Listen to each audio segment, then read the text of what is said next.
51 test wickets लेने वाले पाकिस्तान के कदावर फास्ट बॉलर ने भारतीय फास्ट बॉलर पर इल्जाम लगाया है कि आखिरी ओवल टेस्ट मैच जो उन्होंने इंग्लैंड को हराया उसके अंदर बॉल के साथ कुछ छेड़खानी की गई, वैजलीन लगाई गई ताकि बॉल की जो मूवमेंट है, जो बहुत यूं बनाना स्विंग हुआ, वो हो पाए। यानी वैजलीन के इस्तेमाल से भारतीय बॉलर्स ने ये कमाल कर दिखाया।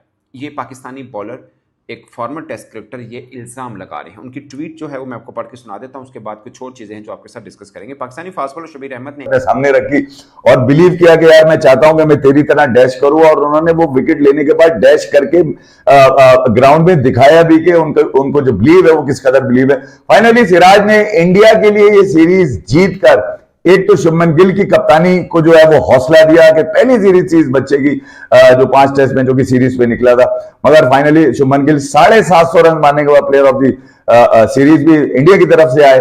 ठीक है, सिराज बेस्ट बॉलर बन के निकले, 23 विकेटें ली इन्होंने, साथ प्रसिद्ध कृष्णा। इस वक्त जो मीडिया में इस जीत का जो सबसे ज्यादा डंका पीटा गया वो विराट कोहली के इस ट्वीट का है, जिसका इंतजार रोहित शर्मा के ग्राउंड में आने के बाद ओवल में रोहित शर्मा तीसरे चौथे दिन ट्विटर पर लिखा, I think India used Vaseline after 80+ over, ball still shine like new, umpire should send this ball to lab for examine.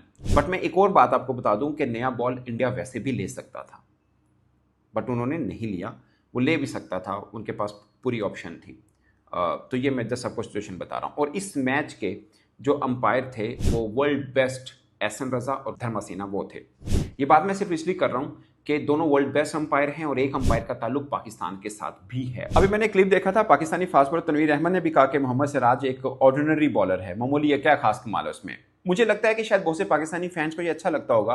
कुछ पाकिस्तानी क्रिकेटर्स इंडिया क्रिकेट को कोई वैल्यू नहीं देते हैं, बट आप इससे हकीकत से मुंह नहीं मोड़ सकते। ये कबूतर की तरह आंखें बंद कर देने वाली बात है। देखिए, T20 वर्ल्ड कप वो जीते हैं, चैंपियंस ट्रॉफी वो जीते हैं, वनडे वर्ल्ड कप का फाइनल वो खेले हैं, एक टेस्ट इस बार WTC का नहीं खेले फाइनल, अदरवाइज वो लगातार 2 बार खेले हैं। तो कुछ खास बात तो होगी ना। आपके जहन में अगर कोई ये बात डाल रहा है ना कि BCCI का इतना असर और रसूख है कि वो नतीजे मैच के चेंज कर देता है, तो आप और पीछे चलते जाएंगे। ये मैं आपको सीरियस कह रहा हूँ, हम लोग और पीछे चलते जाएंगे। आज हमारी क्रिकेट कहाँ पे खड़ी है, उनकी क्रिकेट कहाँ पे खड़ी है, उसके पीछे क्रिकेटर्स की अपनी मेहनत और BCCI का एक बेहतर स्ट्रक्चर है। प्लीज़ इस बात को समझने की कोशिश करें। बट मैं ये वाली लाइन शबीर के जो स्टेटमेंट है उसके एंटी नहीं बोल रहा। मैं कोई मोहम्मद सिराज या किसी को डिफेंड नहीं कर रहा, ना ही मैं उनके स्टेटमेंट को ऑन कर रहा हूँ। मैं वैसे एक चीज़ कर रहा हूँ, बीइंग जर्नलिस्ट एक बात कर रहा हूँ आपको। मैं खुद बोलता हूँ जो डिसीजन होते हैं, बाकी चीज़ें हैं, उसमें BCCI बहुत मैटर कर रहा होता है, मैं मानता हूँ। मगर क्रिकेटिंग डिसीजन पे BCCI या किसी का सरसूख नहीं होता। इंग्लैंड क्यों अपने घर में हारना चाहेगा, ऑस्ट्रेलिया क्यों इंडिया से हारना चाहेगा, ये समझने की ज़रूरत है दोस्तों। ये बात अब मैं आपको बताऊं मज़े की। WTC खैर ये तो एक फन क्रिकेट थी, उसके एक मैच की टिकट 20-25 पाउंड थी। आखिरी दिन है, 35 रन थे, 4 विकेट्स हैं, मतलब बिल्कुल खत्म मैच था। ऑनेस्टली स्पीकिंग मुझे लगा कि इंग्लैंड आराम से ले जाएगा। उस दिन मैच की टिकट कितनी थी, उससे एक दिन पहले मैच की 125 पाउंड, 150 पाउंड, 200 पाउंड, ये मिनिमम वाली टिकट्स थी। क्योंकि मेरे बहुत से दोस्त बर्मिंघम से ओवल गए थे मैच देखने, उन्होंने मुझे बताया था। ये मिनिमम वाली टिकट मैं आपको बता रहा हूँ। सोचिए, टेस्ट मैच को देखने के लिए ये टिकट रखी हुई थी वहां पे। 100 पाउंड का मतलब पाकिस्तानी तकरीबन 40,000 रुपए बनता है। ये मिनिमम टिकट प्राइस मैं आपको बता रहा हूँ। वजह क्या है, उनके लोगों को पता है। हम लोग भी अगस्त में अगले साल खेलने जा रहे हैं। आई होप हम अच्छा खेल पाए।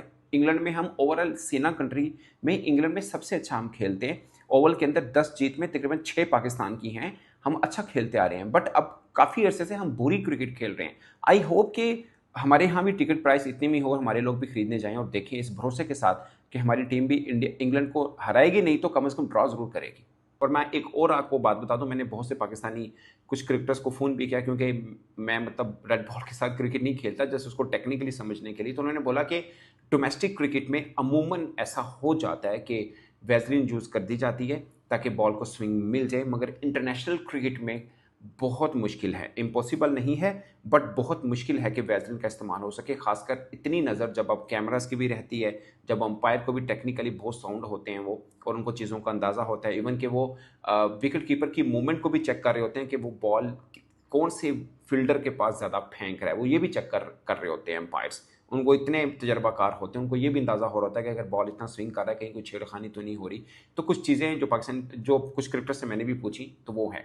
अब अगेन दोस्तों, शबीर साहब की जो बात है वो खुद एक क्रिकेटर जो बात बोली, मैं ना ही उनके एलिगेशन को कोई सपोर्ट कर रहा हूँ, ना ही मैं कोई डिफेंड कर रहा हूँ सिराज को, बट मैं ओवरऑल जो परफॉर्मेंस हुई टीम इंडिया की उसमें बता दूँ 2020 से लेकर अब तक मोहम्मद सिराज टीम इंडिया ने सीना कंट्री के अंदर 9 टेस्ट मैच जो जीते हैं जहां पे सिराज खेले हैं, उनकी विकेट्स हैं 51। उनमें से 6 में बुमराह ने भी बॉलिंग की है, यानी 3 में बुमराह नहीं खेले। जैसे अब इंग्लैंड टूर में जो मैच इंडिया जीता उसमें बुमराह नहीं खेला। 2021 में ब्रिस्बेन में बुमराह नहीं खेले थे। तो 9 टेस्ट मैच 2020 से लेकर अब तक सीना कंट्री में जो भारत जीता उसमें 51 विकेट्स हैं सिराज की। और एक मैंने देखा जब एशिया कप हुआ था श्रीलंका के अंदर, श्रीलंका के खिलाफ जो तबाहकुन बॉलिंग की थी, वैसे मैं हमेशा ये कहता रहा हूँ कि सिराज सीना कंट्री का बहुत तगड़ा है। मैं उसको आपको रिकॉर्ड भी कुछ बता दूंगा। He is a wonderful bowler in सीना कंट्री। और ये बात ना मैं as a journalist, not as a Pakistani journalist but as a cricket journalist, मुझे याद है 2024 में जब इंडिया ने ऑस्ट्रेलिया को हराया था, उस वक्त इंजमाउल हक ने बात की थी कि रिवर्स स्विंग हुई है, बॉल को छेड़खानी हुई है। याद रखिए, इंडिया ने ऑस्ट्रेलिया को हराया था, अब इंडिया ने इंग्लैंड को हराया है। तो ये दो एक स्ट्रॉन्ग ओपोनेंट, कोई मतलब कंबोडिया नहीं थी या कोई जिम्बाब्वे या वो टीम नहीं थी, दोनों तगड़ी दुनिया की बेस्ट टीम्स थी जिनको इंडिया ने हराया। ये बात मैं सिर्फ इसलिए कर रहा हूँ कि उनके अपने लेजेंड क्रिकेटर्स या फॉर्मर क्रिकेटर्स वो भी देख रहे होते हैं मैच, उनकी तरफ से किसी से ये आवाज़ नहीं आई है, ना इंग्लैंड की तरफ से कोई ये आवाज़ आई, ना ही उस वक्त T20 जब वर्ल्ड कप हो रहा था तो ऑस्ट्रेलिया के बड़े नामवर क्रिकेटर्स थे, तो उनमें से किसी की तरफ से कोई आवाज़ नहीं आई थी, पाकिस्तान की तरफ से आई थी। ये मैं रेफरेंस के तौर पे बोल रहा हूँ कि अभी देखिए माइकल वॉन है, बाकी भी कितने बड़े बड़े नाम इंग्लैंड के ये मैच देख भी रहे थे, कमेंट्री भी कर रहे थे, सर लेस्टर कुक थे, इनमें से किसी ने नहीं बोला, एंडरसन किसी ने ऐसी बात नहीं की है जो मतलब है, बट पाकिस्तान की तरफ से ये आई है। मैं और एक और ख़ास चीज़ मैं आपको बता दूं कि 8 test match Siraj. Pakistan cricket 1 minute down, next minute up. Record हो रहा है। अस्सलाम वालेकुम, सत श्री अकाल, आदाब, नमस्कार। ऐसी की तैसी में एक मरतबा फिर आपके साथ यहां बात करेंगे इंडिया वर्सेस इंग्लैंड।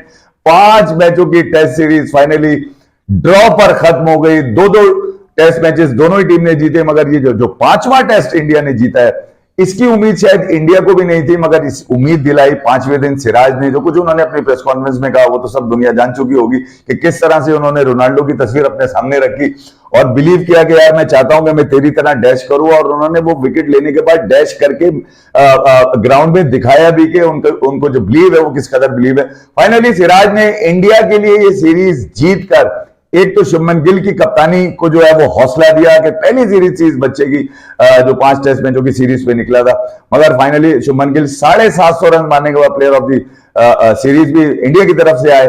ठीक है, सिराज बेस्ट बॉलर बन के निकले, 23 विकेटें ली इन्होंने, साथ प्रसिद्ध कृष्णा। इस वक्त जो मीडिया में इस जीत का जो सबसे ज्यादा डंका पीटा गया वो विराट कोहली के इस ट्वीट का है, जिसका इंतजार रोहित शर्मा के ग्राउंड में आने के बाद ओवल में रोहित शर्मा तीसरे चौथे दिन वहां पर नजर आए थे और लोग ये तवक्को कर रहे थे विराट कहीं ना कहीं से उड़ के स्टेडियम में आ जाएंगे, मगर उन्होंने सिराज और प्रसिद्ध कृष्णा को जिस अंदाज से अपने। नमस्कार दोस्तों, क्रिकेट न्यूज के एक और वीडियो में आपका स्वागत है। ये पाकिस्तान का खिलाड़ी, जो पाकिस्तान का जाहिल खिलाड़ी मोहम्मद सिराज पर आरोप लगा रहा है, जो इंडिया की टीम लास्ट में जो बॉलिंग कर रही थी उसमें जो बॉल थी उस पर बाइफलिन लगाया गया। ये पाकिस्तान का खिलाड़ी बोल रहा है, जो पाकिस्तान का जो यहाँ पे जो जिसको क्रिकेट के बारे में मालूम नहीं है, 2-4 टेस्ट क्रिकेट मैच खेला है, वो बता रहा है कि बॉल न्यू लौक रहा था, बॉल नया लौक रहा था और मोहम्मद सिराज ने उसमें बाइफलिन लगाया था। तुम जाहिल कभी नहीं सुधरे हुए। जब भारत के या मोहम्मद सिराज की जब इतनी तूफानी और पूरी दुनिया में मोहम्मद सिराज का नाम देखे हैं पाकिस्तान मीडिया और पाकिस्तान के खिलाड़ी, तो पाकिस्तान खिलाड़ियों को मिर्ची लग गई है। पाकिस्तान खिलाड़ी सोच में पड़ गए हैं किसी न किसी तरह मोहम्मद सिराज को बदनाम किया जाए, मगर मोहम्मद सिराज उसमें से नहीं है। भारत जब चाहे तब भारत के पास एक चांस भी था जो नई न्यू गेंद ले सकता था, मगर भारत ने वो गेंद को नहीं लिया। और ये बता रहे पाकिस्तान के खिलाड़ी जो हैं 2-4 टेस्ट मैच खेले हैं और इन्हें मैच भी नहीं खेलना आता है, इन्हें पाकिस्तान के ही पब्लिक इन्हें पसंद नहीं करती है। उसके बाद यह भारत के क्रिकेटर पे इल्ज़ाम लगा रहे हैं, दुनिया के सबसे बेस्ट क्रिकेट मोहम्मद सिराज, और मोहम्मद सिराज पे चले हैं इल्ज़ाम लगाने। जो इन्हीं की मीडिया, पाकिस्तानी मीडिया बता रही है कि मोहम्मद सिराज जिस तरह मोहम्मद सिराज बॉलिंग बॉलिंग करते हैं सेम उसी प्रकार बॉलिंग किए हैं और गेंद में कुछ नहीं लगा है। ये पाकिस्तान के जो मीडिया है, इस मीडिया में इतने जो 2-3 टेस्ट मैच खेले हैं वह मीडिया भर जा रही है पाकिस्तान में क्रिकेट खेलने। उसके बाद ये क्रिकेट के बात करते हैं, इनको क्रिकेट के बारे में एक पैसे का नॉलेज नहीं रहता है, तब भी ये पाकिस्तान की मीडिया उछल कूद मचाती रहती है। दुनिया के सबसे बेस्ट बॉलर मोहम्मद सिराज, और मोहम्मद सिराज की बराबरी ये पाकिस्तान कभी जीवन में नहीं कर पा रही है। तो मोहम्मद सिराज की सोच रही है पाकिस्तान हम बुराई करके ही मोहम्मद सिराज की बराबरी कर ले, मगर तुम पाकिस्तानियों कभी जिंदगी में मोहम्मद सिराज की बराबरी नहीं कर पाओगे 100 जीवन में भी।